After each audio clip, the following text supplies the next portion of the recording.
All-Star game, a lot of people talking bad about it, being all like they need to switch this up. I enjoyed it. I like seeing them have fun. Like NBA Nah, All-Star game, I enjoy seeing them have fun, play around, just shoot threes. Like I don't really need to see. It would be nice to see them be competitive, but like it's honestly really cool to see Dame Lillard just shoot from half court and knock it down. That's just I'm my hot sorry, take. bro. I disagree. It was absolute trash. I don't even enjoy the All-Star game anymore, or even All-Star weekend. Like, you don't Did you watch the understand. skills competition? The skills competition was fun. It was kind of like it was on this weekend, but I just don't really care for it no more. It's just not competitive. It's not fun anymore. Like, when I was growing up, it was a thing, bro. In the house, it was a thing that we would get together. We're gonna watch the All-Star game because they used to compete. Whoever became the MVPs in All-Star game don't really matter anymore. That was like something you could say with pride. If you got an MVP in the All-Star game, like, you were nice. Who cares now? Who cares who gets it? They don't even try. But if you're watching the game, like Dame was hitting threes, bro, like automatic, like crazy threes. Like that means something. Like he's one of the greatest 3-point shooters of all time. Like that's what Uh, it means, and that's what he I'd rather showcased. watch the Harlem Globetrotters. You're lying. I'd You're rather watch lying. the Why are Harlem you lying? Globetrotters. Why are you lying on the podcast? Like you're lying on the Because the Harlem podcast. Like you're Globetrotters put in acting like more Stephen A. effort. right now. Stephen A. said that LeBron James ruined the dunk contest. I didn't even watch the clip. I was like, Stephen A., you're tripping. He really ruined the dunk contest. LeBron, of all people, LeBron ruined it just The because he didn't want players to do don't it. care about the All-Star. That's a whole nother conversation, but I kind of get what he was saying. The players just ruined it because they stopped caring. It holds nothing anymore. All-Star game was really good back in the day because that was a way to promote the sport. They don't need to do that no more, so they just don't try, in my opinion. I enjoyed it. I had fun. Also enjoyed seeing T. Big ups to T doing her thing. All-Star weekend. Shout out to her. Crazy. Let's get into it though, Aaron. I'm Joshua Potts, Mr. Possible, always with the brother with the same mother, Aaron Potts, super hot Potts. And you're watching and listening to your favorite two black runners every single Two black, two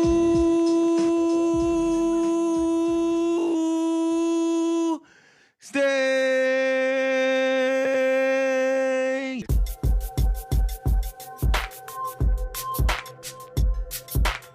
Yes, sir. We are back and we are excited for a great episode, great interview we have for today.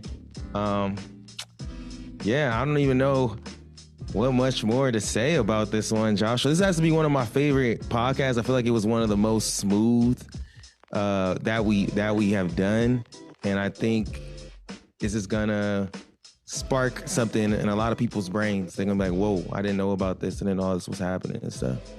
There's really not anything to say. Like, sit back, chill, listen, be inspired, and really learn something new. I would recommend take out a notebook, open up your notes on your phone, because this man's gonna drop some names that you probably should search up and like learn more about. He was saying people I never heard of, but I'm all like, wait, I'm opening up my tab real quick because I want to know like who are these people he's talking about, because these are interesting historical figures that paved the way for black runners all across the board, and really that no one talks about and that need to be celebrated, especially in February and especially 365 all the time throughout the year. It's a great listen. Great listen. Great listen for sure, and for us to just be in there and be able to learn more about the history of people advocating for Black people in the sport is also important. It's important to know the history of your community and know the people that made that path and what they had to go through along the way, how they got started. It helps you in within what you're doing. So I'm super excited that we were able to highlight this on the podcast, and you'll hear more about it throughout the interview that we'll get to in a second here. Yeah, and besides like our little NBA All-Star talk in the beginning, we cut out all track talk we're going to leave that in a podcast this coming up Thursday. We're going to talk about my Milrose Games experience. We're going to talk about an update on Aaron's LA Marathon, only a month away. It's coming up. We're going to talk about US indoors. We're going to talk about all the world records that went down. We're going to talk about everything on Thursday in a special Two Black Runners Running Report edition this Thursday. We're exclusively making this all the interview. That's how special this interview ended up being. So, like, that just knows and emphasize that y'all need to listen to this. Like, this is important information, especially towards the end of Black History Month. Am I missing anything, Aaron, before we get into this? No, man. I would say without further ado, Tony Reed, the one, the only. Make sure y'all listen. Get your popcorn ready.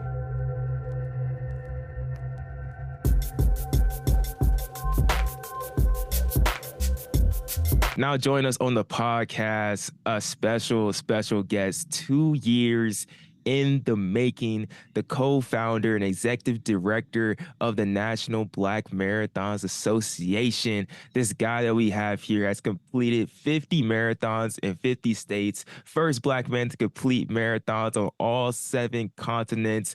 Honestly, like somebody that's behind the scenes making it happening for Black distance runners across all aspects. What the National Black Marathon Association has done has been incredible. Tony Reed has been doing that work, and that's who we have on the podcast here today to join us for this little interview to really talk about what's going down. Tony, it's a pleasure. Like I said, this is 2 years in the making. We met you all the way back at Running USA. It's wild that you finally here on the podcast. Thank you for coming on. We appreciate you. Yeah, thank you for having me. I'm looking forward to this.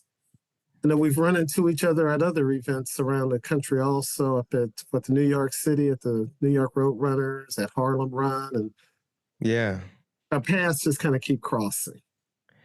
No, and like when I was texting you earlier today, I think it's really cool that we get to have you on our platform. It's an honor because like you're doing a lot of the work that we dream of being able to do and accomplish. So it's always cool, to give a nod to people who are leaders in this world that we're in. I think you're definitely serving your community, and I feel like that 100% makes you a leader. So I just want to say thank you for all the work that you have done for our people in this space, and that you continue to do. If y'all ain't watching this like on video, this man has about 100 or something medals behind him. So today we really wanted to just introduce you all into Tony and all the amazing things. If you know, because he's done everything from documentaries to creating scholarship programs, writing books. We already said all of the races that he has done. But for me, I'm gonna get on my soapbox. There are people out here that are doing the work. A lot of the time, we all want to start our own thing. I'm gonna speak to my people right now. We all want to start our own things, and we're all very excited to do things. But I think one thing that we all can do is try to connect and reach out with those people that are already doing it. So I'm happy that we have the pleasure today to bring Tony onto the podcast, learn about what you're doing, figure out what you got coming up next, and how people can contribute. But I guess going into that, Tony, how are you doing right now? What are you coming off of? I'm sure you're into something right now that you're working on. Well, right now we are still kind of working on the second documentary called "We Are Distance Runners: Untold Stories of African American Athletes." So that's still going through the film festival process right now, and still kind of getting feedback and making changes to that documentary. So that's one of the projects that I'm working on. The other one is really just working with Gary Corbett, who is truly the master, the godfather, the owner, I guess you might say, of the Black running history. So still working with him, learning a lot of things, and really trying to get these stories out there. Yeah, and so if you all don't know, we are distance runners. It features Dick Gregory. Dick Gregory is a civil rights um, activist, very much into health and wellness. I did not know that he was an athlete like that, a runner. So that's crazy that you're bringing light to that. But Tony also is the director of um, Breaking 3 Hours, which highlights African and women, African American women that break 3 hours. I feel like that really blew up. I don't know, a couple years ago, people noticing that there wasn't that many women that had broken 3 hours. And I guess my first question today is, what how did that process start? You do so many things that we'll have to get through, but I want to start with the films. What gave you the idea, or like what made you even think like, yo, I'm gonna make a documentary, or I'm gonna make a film about this subject in particular? Well, it's crazy. Believe it or not, it started with a 4,000-mile road trip. Uh, so a friend of mine and I decided that we were going to go on this 4,000-mile road trip from Dallas and eventually make our way down to Orlando, Florida, where Marilyn Bevans was being inducted into the RRCA National Distance Running Hall of Fame. And my friend made a comment, they go, does anyone know about this lady, her accomplishments? Mm-hmm. And I mentioned, I said, well, yeah, I wrote an article about her that was in Runner's World, and we inducted her into our Hall of Fame. And I said, well, no, something more needs to be done. And my friend just kind of looked at me like, and I expect you to be the one to do something else about it. So after driving from Dallas to Orlando, made my way up to the East Coast to the Williamsburg area, where I traditionally have dinner with Sika Henry, who is now the first African American female professional triathlete, and also with Lisa Davis. And Lisa Davis has also she's run now 200 marathons in all 50 states, marathons on all 7 continents, and set the world record for running marathons on all 7 continents. But at that time, she hadn't done that. And so the 4 of us sat there, and I kind of tossed around with them this idea about a documentary featuring African American women who broke 3 hours in a marathon. Then went from there. And by the way, Sika was originally going to be doing the voiceover for the documentary. She had not broken 3 hours. Then drove from there up to Baltimore, where I had dinner with Marilyn Bevans and Elisa Harvey. And again, talked with them about the concept of this documentary. And the key to it was, Marilyn Bevans agreeing to be in it. So Marilyn said right there, yes, she would be in a documentary. Elisa Harvey said that she would be in it. Continued to make my way on up to East Coast, stopped off in New York City, had lunch with Ted Metalis, talked with him about the concept. He thought it was great. Made my way up to Boston, talked with a couple of folks at the BAA. Came all the way back around to Indiana, where I had lunch with Howie Kofleski. So he and I were talking about the concept. Y'all know this man name dropping right now. He just went through a couple. That's crazy. Well, all of us know each other. And believe it or not, when we get together, a lot of times we never talk about running.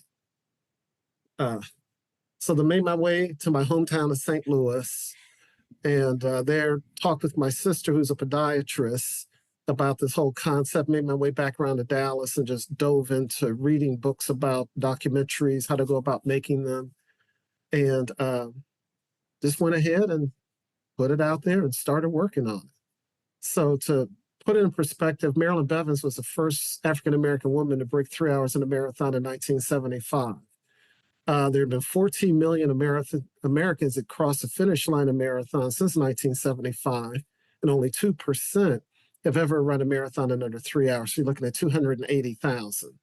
And of that 280,000, about 20 were African-American women born in this country. And Gary Corbett has started creating what became known as the list of African-American women who broke 3 hours in a marathon. Of those 20 women, I happen to have known 9 of them. So I reached out to them and they all agreed to be in the documentary.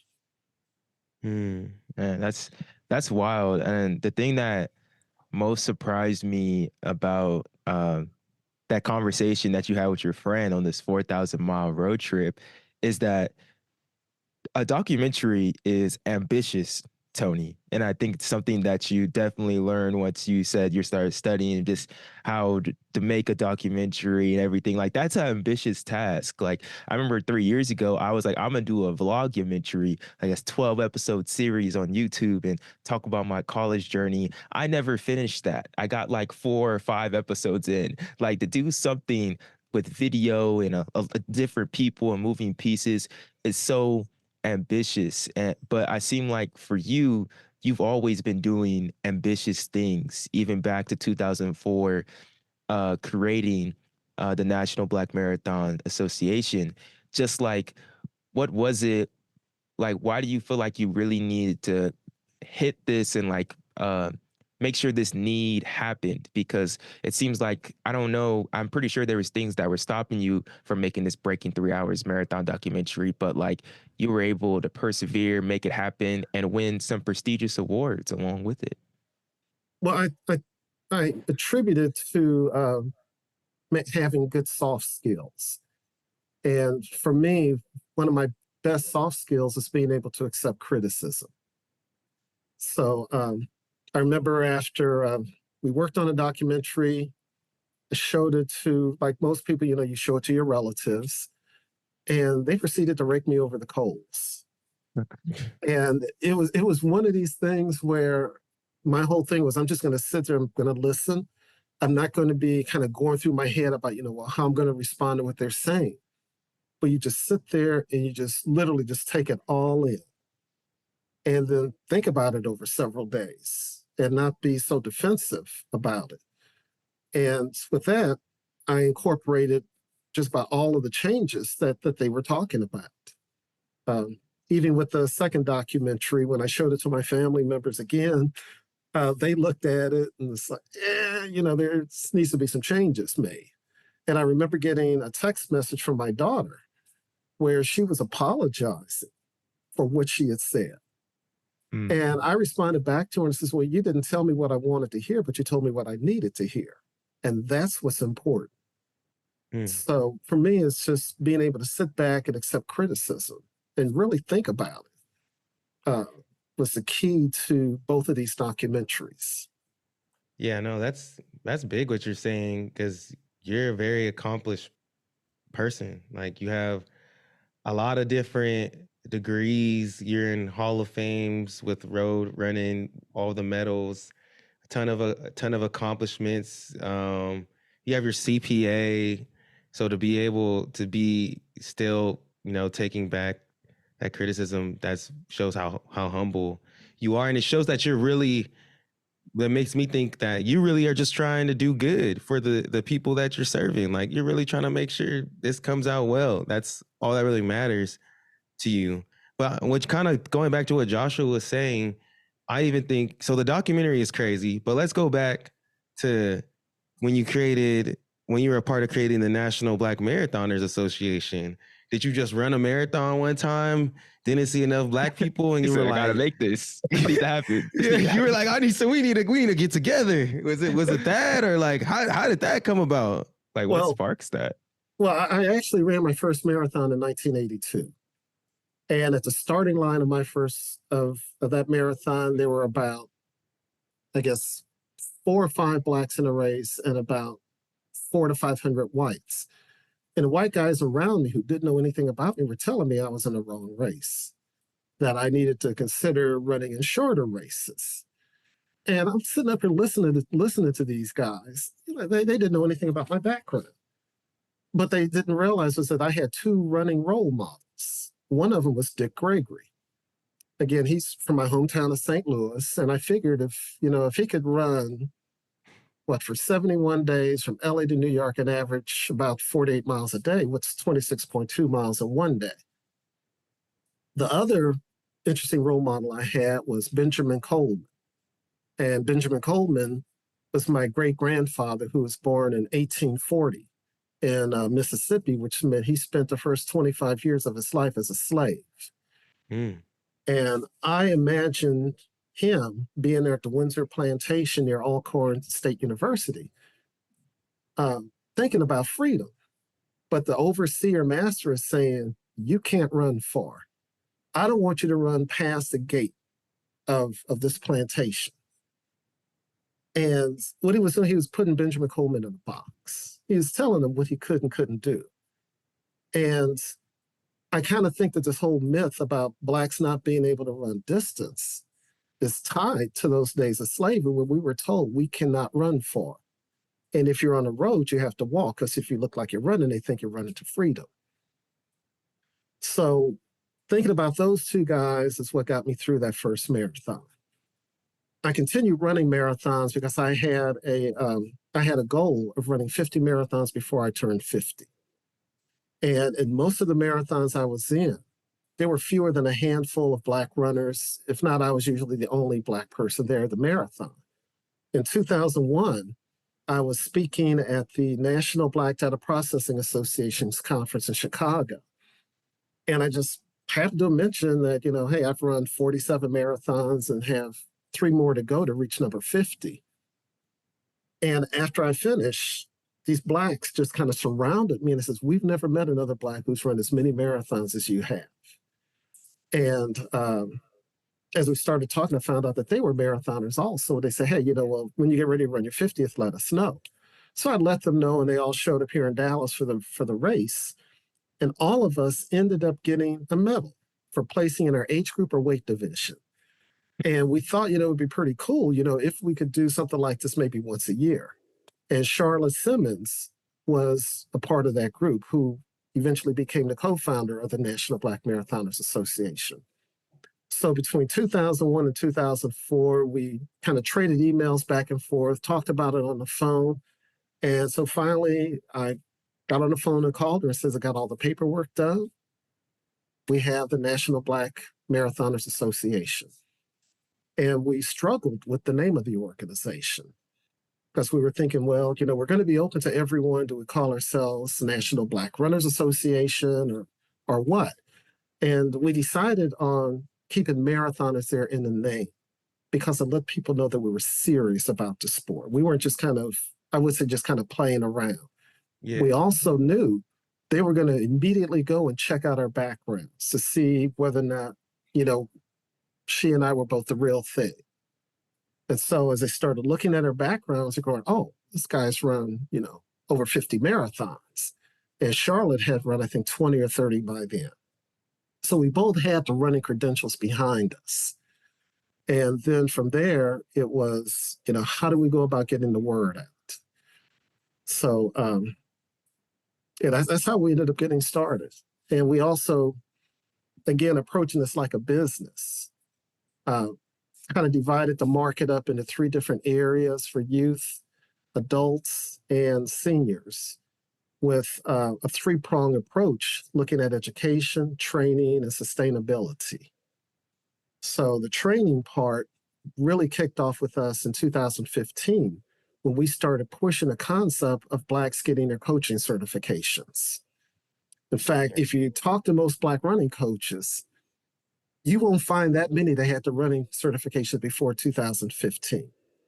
So we were the ones who kicked that off, literally bought out an RRCA class and truly started getting Blacks interested in getting their certification so that we wouldn't have as many running injuries. You were actually talking with people who had some knowledge about training.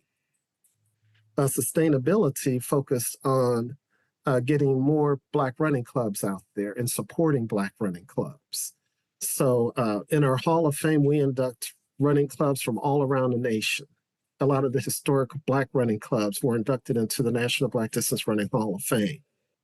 The education side of it focused on dispelling the myths behind why African Americans don't run distances. So, it truly has been strategic over the years, and people are beginning to see the results of it. Yeah, you have a 360 approach into integrating us into the culture of running. Like you're breaking you're breaking through those barriers, and you're just putting. Sounds like you're putting people in the right positions and putting them on that path. Like, was it always like that long? You always, it seems like you always had a long view approach to what you're doing. It wasn't like a quick. I don't know if you thought it was going to be like a quick thing, but I feel like you had a very long game view that we are seeing come to fruition now, as you're saying. Yes, when I was in my teens and 20s, I actually read a lot of books about strategy. One of my favorite ones is A Spook Who Sat by the Door. Bro, I read that. I read that this year. I read that this past year. That book is so good. Yes. And that's one of the first books that I read where they talked about a Black distance runner, because one of the gang members was a distance runner. And so, so I've always been a very long thinking type of person, always looking at planning strategies and planning programs. And I find that when you do good things will come right back to you. So, for example, when we started awarding college scholarships, we had given the scholarships out for a number of years. And in the beginning, it was just for a person's freshman year.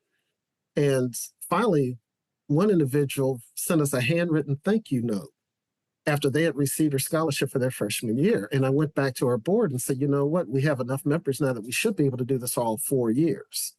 And, this student was kind enough to come back and send us a thank you note. Yeah. So they need to be the first ones to get a scholarship for all 4 years.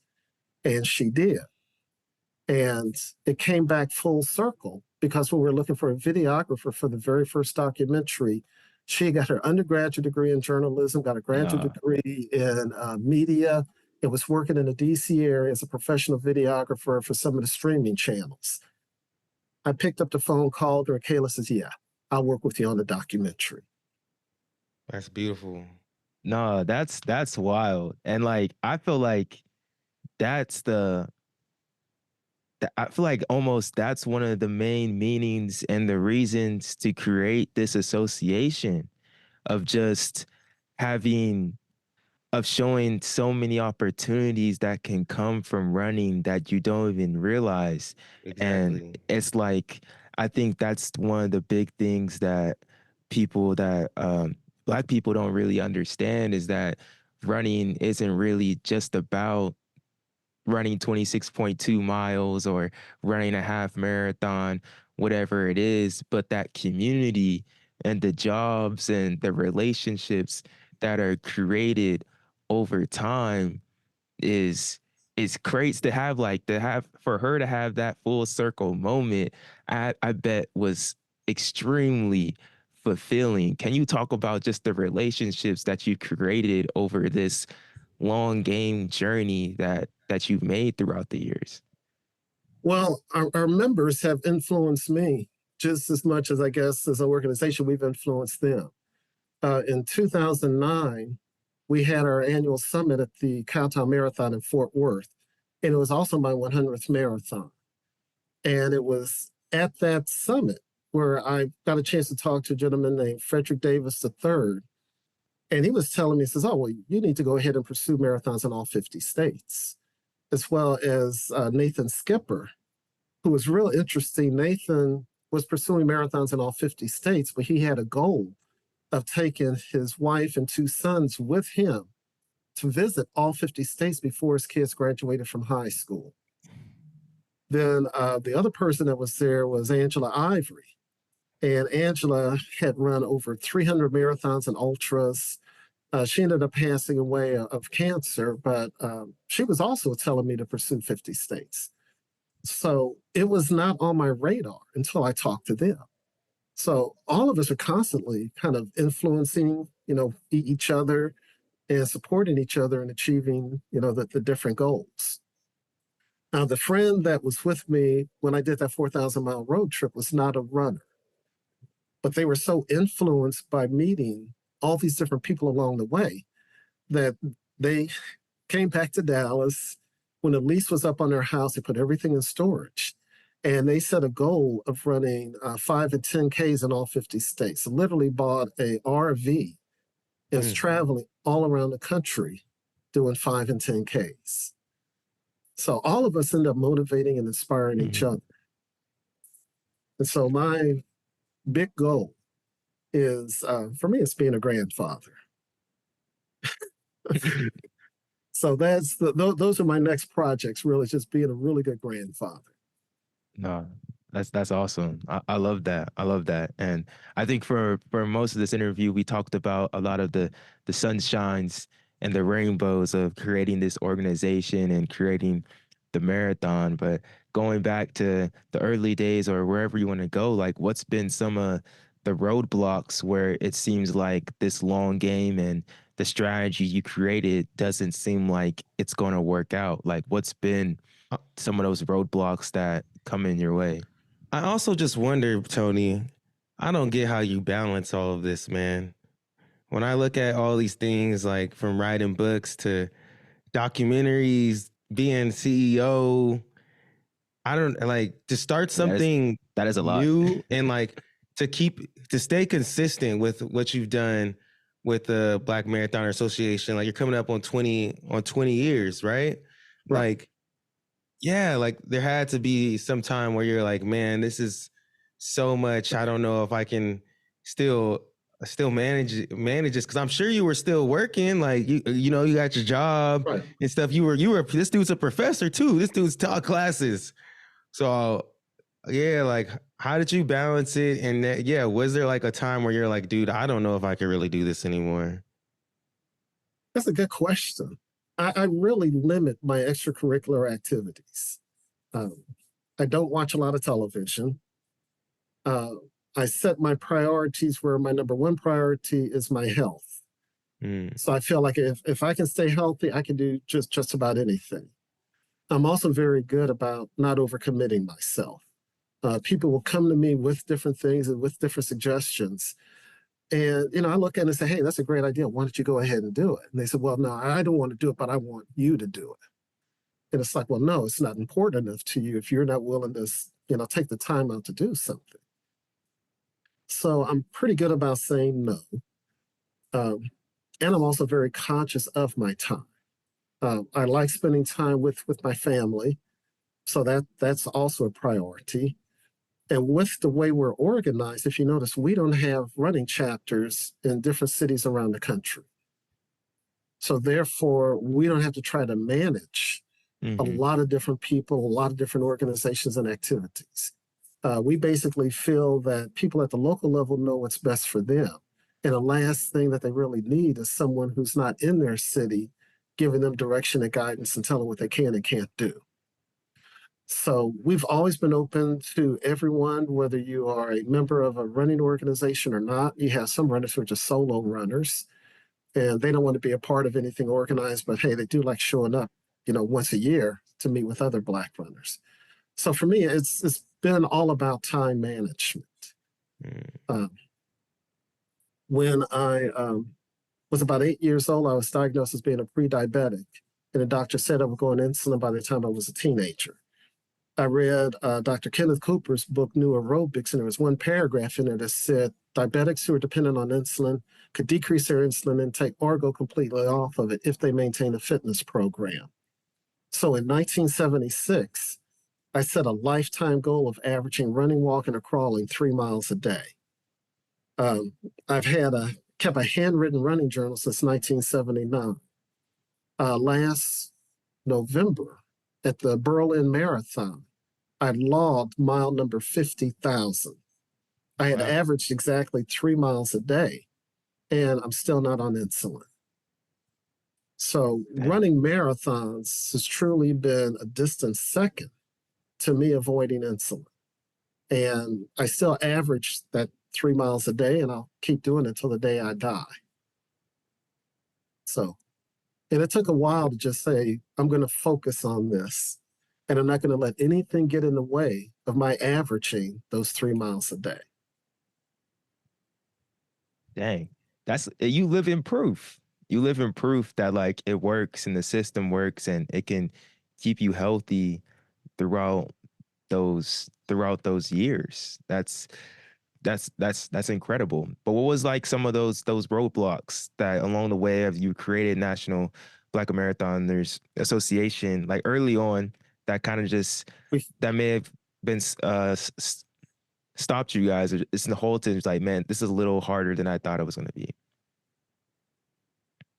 we really didn't have roadblocks per se. There were more individuals out there who were questioning why we should have a Black running organization, period. Yeah. So I was getting a lot of hate email. There's a lot of things that were going around, social media about it. And my take on it is, I can't control what people say. I can't control what people think. So therefore, I'm not going to worry about it. I'm just going to let my deeds speak for themselves. To just stay focused on the plan that we had developed. I was actually concerned at our very first summit that the race was going to be canceled, and that whites were going to show up, and it was just going to be horrible for us. But as it turns out, every year since our first year, when we've had an annual summit at that particular race, they ended up setting a record for the most number of runners to show up. So that made us feel really good, and the running community kind of started recognizing that. But we really didn't have any other obstacles other than people, just talking smack, trying to put us down. So, and y'all just kept on running. Y'all just like, we just gonna keep on doing what we doing. Yeah, I love that and love what you're doing and the next steps of just seeing where this is gonna go. So you guys are coming on. This is gonna be 20 years this year. When is that? When is that date that marks 20 years? 16 or 17? Oh no, that's gonna be in December actually. Okay. So it's been a while. And one of the things we do as a board is we'll talk about with SWOT, strengths, weaknesses, opportunities, and threats.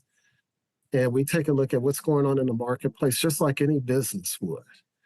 And, articulate, what directions are things going? What's missing in the marketplace? Is there a void that we could possibly step in and fill?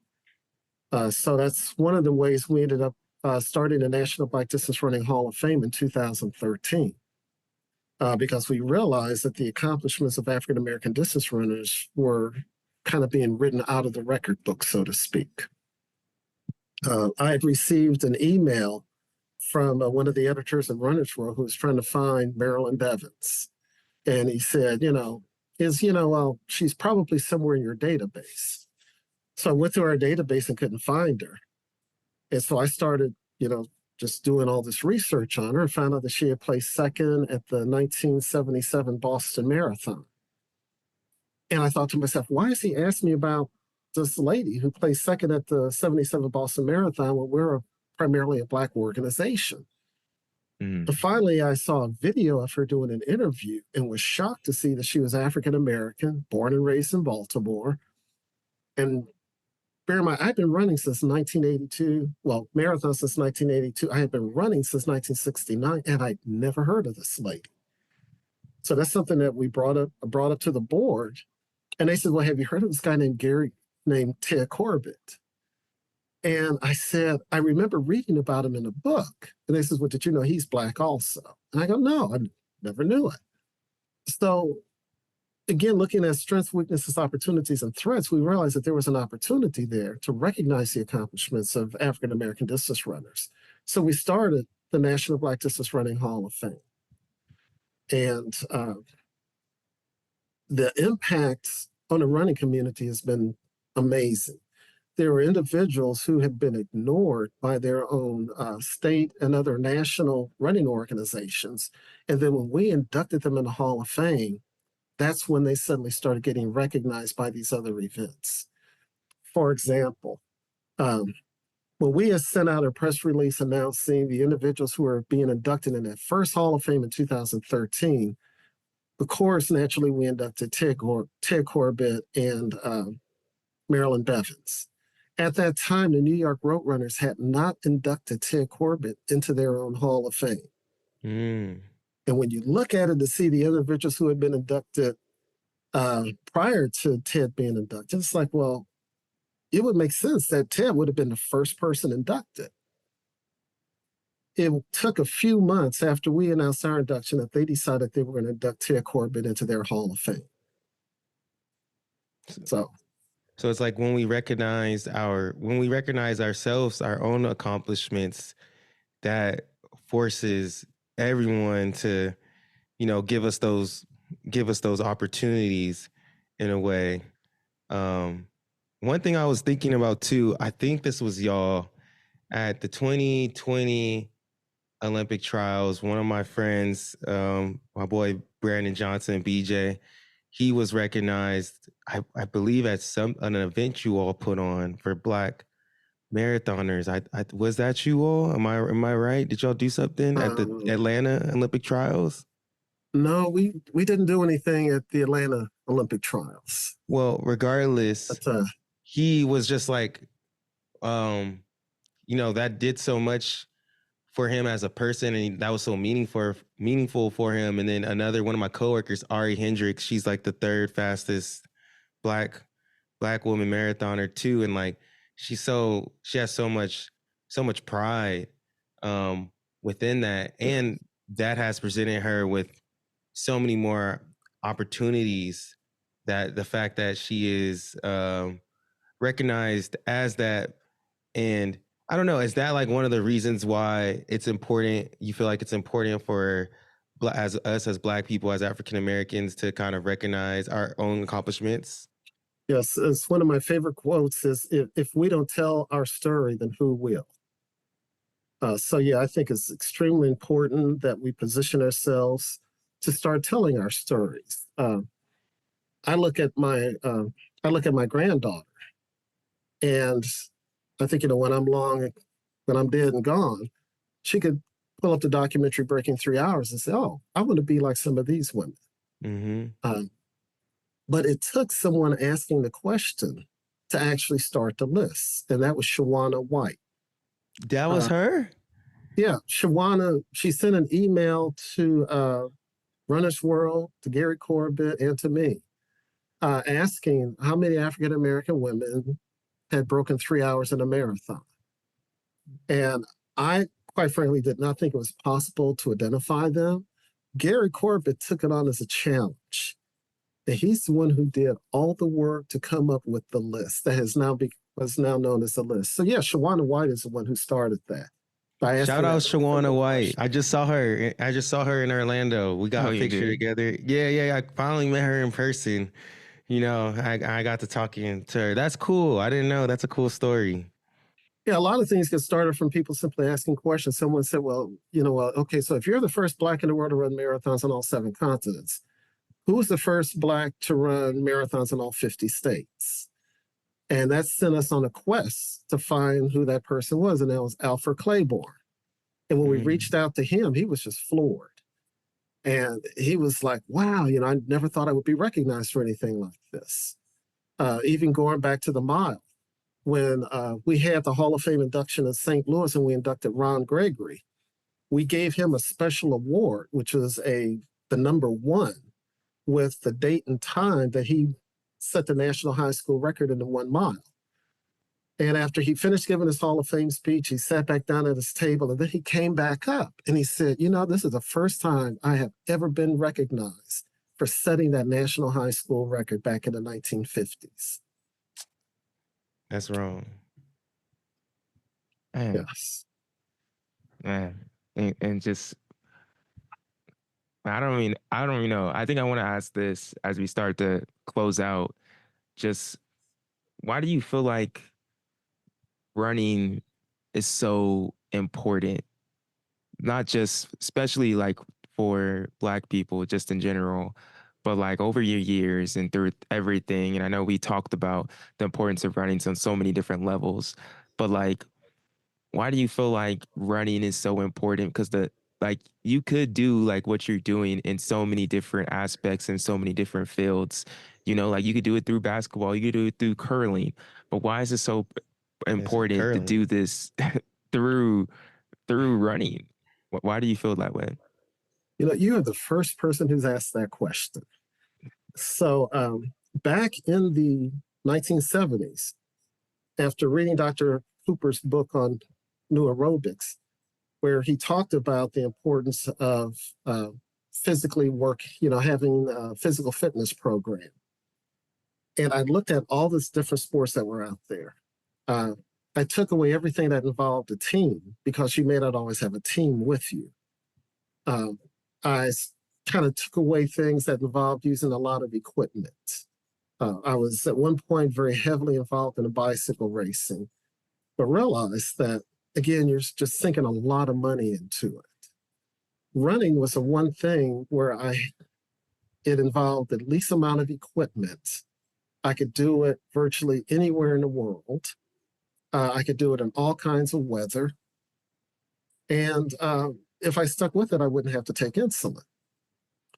So the way I look at it is all the money I would have spent on insulin, high blood pressure medicine, medicine for hypertension, all of the diseases of inactivity, I was able to take and use that money to travel around the world. So running is simplistic. It's as basic as you can get. So that's the reason why I do it. And yeah, and the benefits are so. For me, when I think of running now, of where I'm at, I'm not as competitive as I used to be, but I'm just like, I know how to get myself in shape and train. And all it takes is like putting on some shoes, scheduling out your runs for the week. And there's so many health benefits that come back from that. And we didn't even go deep, like you were saying earlier, Joshua, all the opportunities to network, and you naturally organically meet people, and there's a lot of other even like you could say financial benefits that can come from this, or just the opportunities to travel and all of the camaraderie that comes from it. But number one for Tony, he said, is his health. And that is a big thing in our community, is health issues. What are you putting in your body? How are you treating your body? And like the access to running is a very easy entry. You just got to get some shoes, some shorts, really. Yeah, yes. and it's important to build something like your organization, Tony, because then it makes people realize that they're more than welcome, like in this community. Because going back, which what you're saying, how you could trace back the need to not run long distance, of being put in a box in the slave times, of not For being real. able to run far, but now to be able to see a Black kid doing distance when you're lining up for your first ever cross country race. You're kind of like, oh wait, I can. We actually out here. Well, you know what's even more impactful? Like I remember, like being I had three other older brothers running already cross country, them doing their thing. So that's normal. So I was able to see that influence. But me being like a freshman in high school, and I seen, shout out, I don't know where this dude is now, Jeremiah Bias went to Vista Del Lago.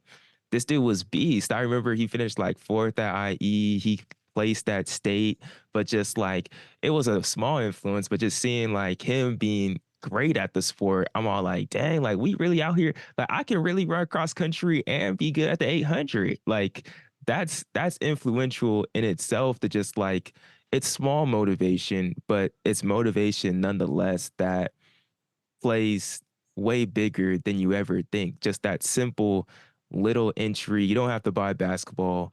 You don't have to buy a basketball court. You don't have to buy a net, some skates. Like you just need some shoes and save up a little bit. A watch would be nice, but you don't really need it. Just run. And Awesome. like I said, in the book, The Spook Who Sat by the Door, the brother who was a distance runner, he would be running, he would be solving problems while he was running. And that's exactly what I do. I had also read Dick Gregory's autobiography, Nigger, and he talked about the competitive side of distance running when he was an NCAA All-American. And that really also stuck with me, also the mental aspects of it. Like Dick Gregory was an NCAA All-American too. That's what you said? I Yeah. did not know this, bro. Well, he did Well, all, he was nice like that. he started being a social activist as a result of his distance running. So when he was a junior in high school, he set the national high school record in a mile. However, they refused to recognize it. The state of Missouri refused to recognize it because it was run at an all-black Negro track meet. So that September, of his senior year, he led a walkout of the black high schools in St. Louis, and that forced the integration of high school sports in the state of Missouri. So Dick Gregory's activism literally got started as a result of them not recognizing him as a mime. That story need to be told. That story need to be told a lot more. I'm looking up this book right now on Amazon. I got distracted. I'm gonna have to get this tonight, man. Well, I had an opportunity to interview him before he passed away, and that was really, really interesting. It's about 6 or 7 months before he passed away. The videographer had to stop the interview as they needed to switch out their SIM card. And a young lady approached Dick Gregory, who was working with him. She said, "Mr. Gregory, we're going to have to leave. And, because, you've been talking too long." I was only supposed to talk to him for like 2 or 3 minutes. This ended up being 15 plus minutes. And Dick Gregory looked at her and he said, I'm the star. I want to do what I want to do. And I want to talk to this young man about my days as a distance runner. He just shut her down. She just turned and just walked away. And I thought to myself, this really was indeed an important part of his life. Yeah. No, yeah. He wants, especially at that point in his life, he's like, this should be remembered. People should know that this was a part of me. Yes. Man, I love that, Tony, being able to come through on the podcast. It's been a long time coming. You'll be able to drop your wisdom and like history, and not just history, but stuff that's so relevant today that's going to push forward to see where Black distance running goes on from here. Shout out Nathan Martin. You feel me? Finishing. Wait, did he finish fourth? No, seventh or eighth.